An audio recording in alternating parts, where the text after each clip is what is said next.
Super star Rajinikanth அவங்க எனக்கு phone பண்ணாங்க. எனக்கும் அவருக்குமான நட்பு கிட்டத்தட்ட நான் பதவியிலிருந்து வந்த பிறகு ஒரு நட்பு. நிறைய அவர்கிட்ட பேசுவேன். அவருடைய அரசியல் பாதை எப்படி இருக்கணும் அப்படின்லாம் பேசியிருக்கேன்.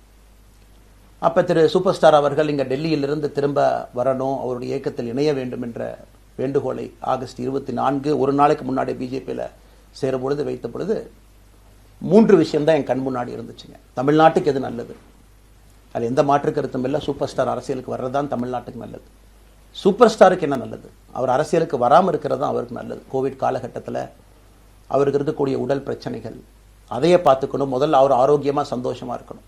அண்ணாமலைக்கு எது நல்லது, பாரதிய ஜனதா கட்சியில் இணைகின்றேன் என்கின்ற வாக்குறுதியை திரு சந்தோஷ் ஐயா கிட்ட கொடுத்தேன், ஒரு ப்ராமிஸ் கொடுத்தேன். அதை பிரேக் பண்ணக்கூடாது அப்படிங்கிறதுல நான் தெளிவாக இருந்தேன். ஸோ 3 கான்ஃப்ளிக்ட் இங்கே இருக்கும் பொழுது, ஸோ ஒரு நாள் இந்த கட்சியில் இணைவதற்கு முன்பாகவே முழு கான்ஃப்ளிக்ட்.